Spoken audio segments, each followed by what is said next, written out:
टेटरहुड। एक समय की बात है, एक राजा और रानी थी जिनकी कोई संतान नहीं थी। इसने रानी को सचमुच बहुत उदास कर दिया और वो तरस रही थी कि उसका अपना एक बच्चा हो। एक दिन जब रानी महल के लॉन में बैठी थी, एक अजीब सी औरत उसके पास चलकर आई। महारानी की जय हो, रानी जय हो। आप कौन हैं प्रिय महिला? मैं जानती हूँ आपके हृदय का दर्द क्या है और मैं आपकी मदद कर सकती हूँ। क्या आप कर सकती हैं? ये लो, पानी की 2 बाल्टियाँ लाओ और ये उसमें मिलाओ। खुद को पानी में धो और फिर इसे अपने बिस्तर के नीचे फेंक दो। तुम्हें अपने बिस्तर के नीचे 2 फूल मिलेंगे, एक नीला और एक बैंगनी रंग का फूल। नीला वाला तुम्हें खाना पड़ेगा और बैंगनी वाले को वहीं पड़े रहने देना जहाँ वो होगा। बस यही, इतना ही करना है। तो रानी ने वैसा ही किया जैसे उसने कहा था। उसने अपने कमरे में 2 पानी की बाल्टियां मंगवाई और खुद उसमें नहाई। फिर पानी को बिस्तर के नीचे फेंक दिया गया। अगली सुबह जैसा कि बूढ़ी औरत ने पेशन गोई की थी, बिस्तर के नीचे 2 फूल निकल आए थे। रानी ने नीला फूल लिया और उसे खा लिया। ये इतनी मजेदार चीज थी जिसे उसने कभी नहीं खाई थी और वो ये जानने को उत्सुक हो रही थी कि दूसरे फूल का स्वाद कैसा होगा, और बूढ़ी औरत की चेतावनी को भूल गई। उसने बैंगनी फूल भी खा लिया और जल्दी ही रानी ने 2 बच्चियों को जन्म दिया। उनमें से एक बहुत सुंदर थी, वो एक फरिश्ते के समान लगती थी, और दूसरी बच्ची को देखकर स्वयं नर्स सकते में आ गई। क्या ये कैसे हो सकता है? ये क्या है? उनमें से एक बच्चा जो पैदा हुआ था, उसकी सींग और पूंछ थी। नर्स ने वो बच्चा उसे दिखाया। मेरा बच्चा, क्या वो स्वस्थ है? ये स्वस्थ तो है, पर ये मेरी बच्ची है, चाहे ये अलग ही क्यों न हो। मैं इसका पालन पोषण पूरे प्रेम और अच्छी देखभाल से ही करूंगी, वैसे ही जैसे मैं अपनी दूसरी बच्ची की करूंगी। मैं इसे नाम दूंगी राजकुमारी हॉर्नडेल और दूसरी होगी राजकुमारी एग्नेस। तो ऐसा ही हुआ। रानी और राजा ने अपने दोनों बच्चियों का पालन पोषण बहुत ही सही देखभाल से किया। दोनों बहनें एक दूसरे से इतनी करीब थीं कि उन्हें तकरीबन जुदा करना नामुमकिन था। तब भी जब वो जवान हो गईं, पर सींग वाली राजकुमारी ने जोर दिया कि वो फटा हुआ हुड ही पहनेगी और अपने साथ एक लकड़ी का चम्मच लेकर चलती, तो लोग उसे राजकुमारी टेटरहुड बुलाने लगे। जब उससे असंख्य बार ये पूछा गया, तुम उस हुड को क्यों पहनती हो और तुम वो लकड़ी का चम्मच लिए क्यों फिरती हो?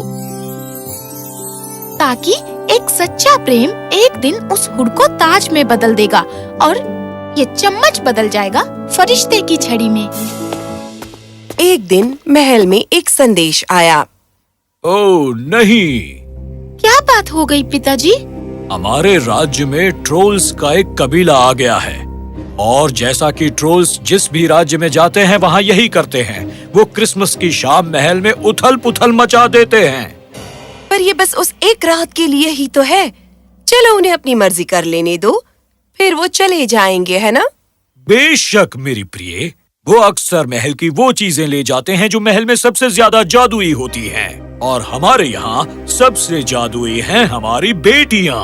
वो कहीं भी खोज सकते हैं। सचमुच कोई भी जगह इतनी सुरक्षित नहीं रही। ओह, चिंता ना करें पिताजी, मेरे पास कहीं ज्यादा जादुई शक्तियाँ हैं जो इससे पहले कभी ट्रोल्स ने देखी नहीं होंगी। उन्हें आने दीजिए। मैं इस बात का पूरा ध्यान रखूंगी कि मुझे और मेरी बहन को कुछ ना हो। तो क्रिसमस की शाम की रात आ पहुंची। महल में सब जगह पहरा था और ट्रोल्स उस कमरे में पहुंच गए जहां राजकुमारियां थीं। दोनों लड़ी और उन्होंने ट्रोल्स को हरा दिया। राजकुमारी टेटरहुड ने ये किया अपनी लकड़ी की चम्मच से। जल्दी ही ट्रोल्स भाग गए, पर जाने से पहले उनमें से एक ने बहुत ही शक्तिशाली जादू नाजिल किया राजकुमारी पर और उसे गाय में बदल दिया। एग्नेस,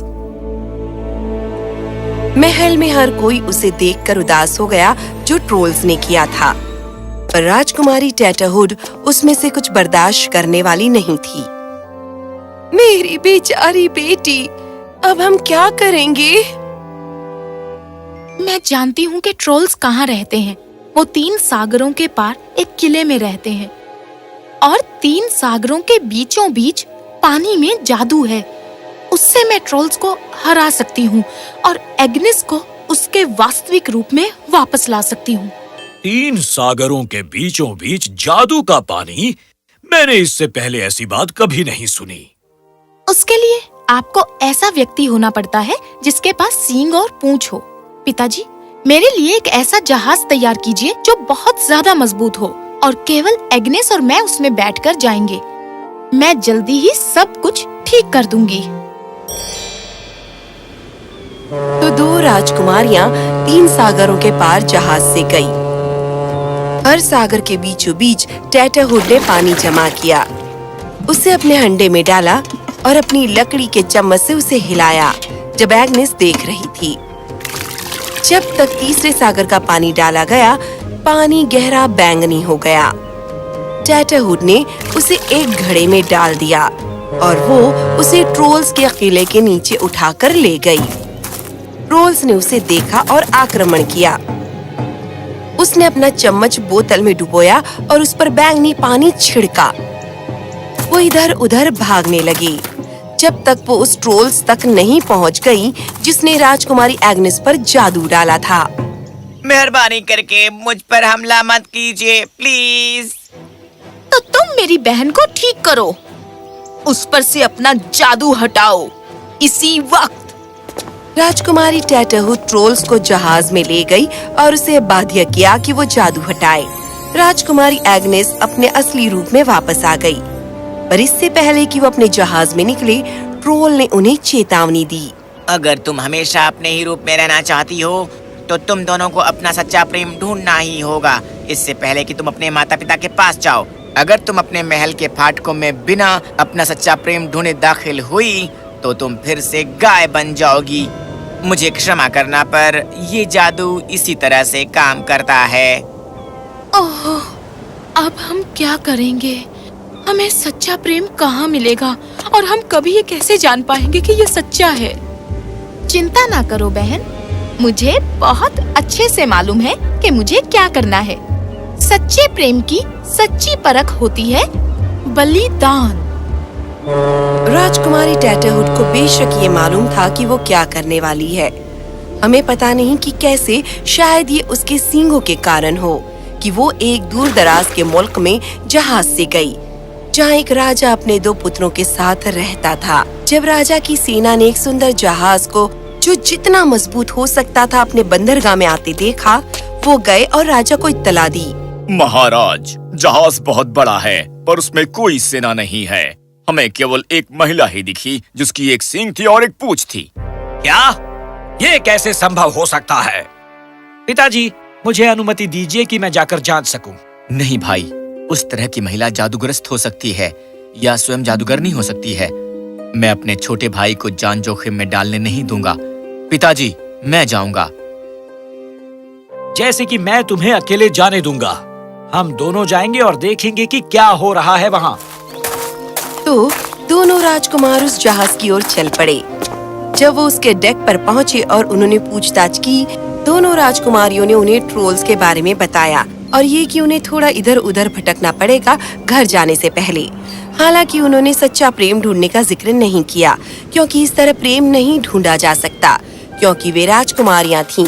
इसलिए वो अगले 3 महीने तक शाही मेहमान बनी।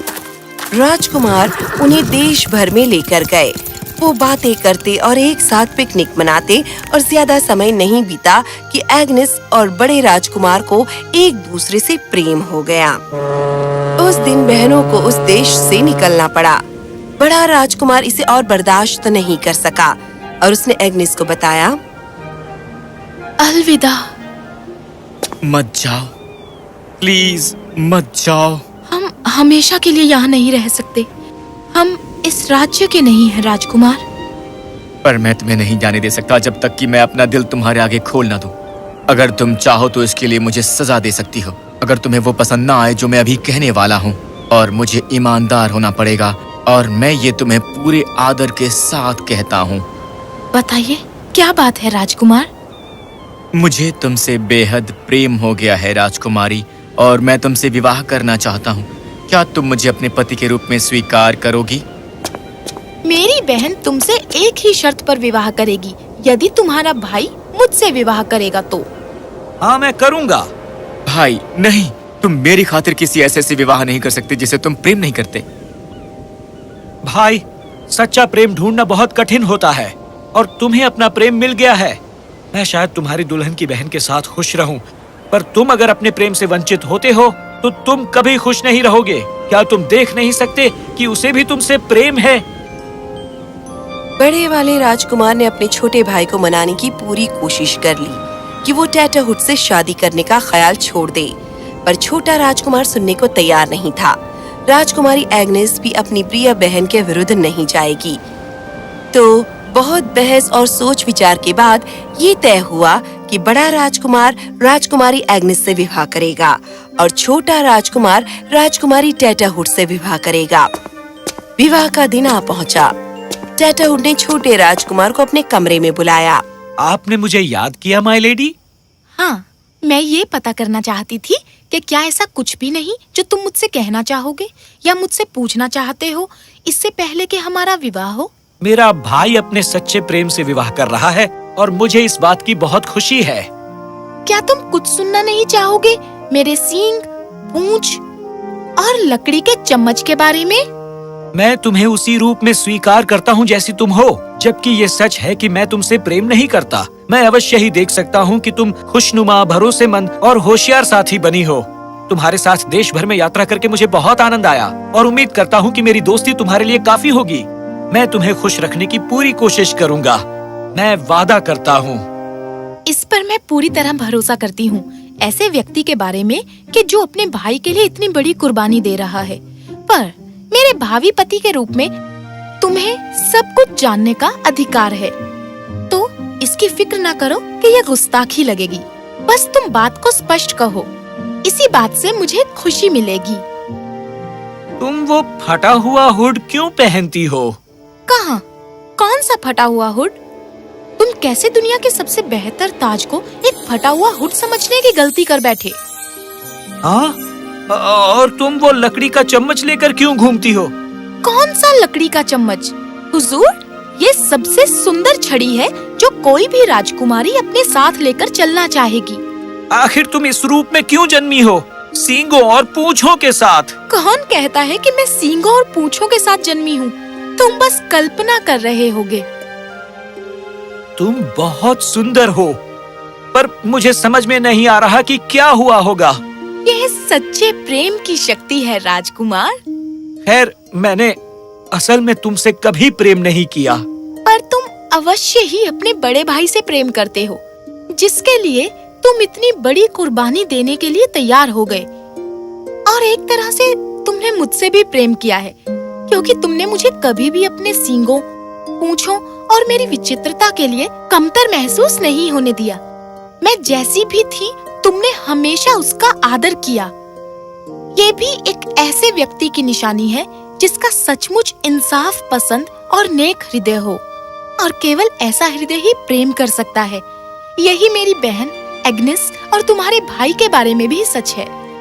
वो दोनों हम दोनों के लिए अपने प्रेम की कुर्बानी देने को तैयार थे, ताकि तुम्हें जबरदस्ती मुझसे शादी ना करनी पड़े, और मेरी बहन भी मुझे दिए हुए वचन का आदर कर सके। क्या प्रेम और आदर सचमुच इतने शक्तिशाली हैं? ये संसार का सबसे शक्तिशाली जादू है। धन्यवाद हम सबको बचाने के लिए। तो फिर ऐसा ही हुआ। दोनों दंपत्ति, राजकुमार एग्नेस और बड़ा भाई, जो एक दूसरे से बेहद प्रेम करते थे, और राजकुमारी हांडेल और छोटा भाई, जो एक दूसरे के प्रति इतने आदर से भरे थे, उनका विवाह हुआ बहुत ही धूमधाम और शान शौकत से, और वे सब हमेशा हमेशा राज़ी खुशी रहे।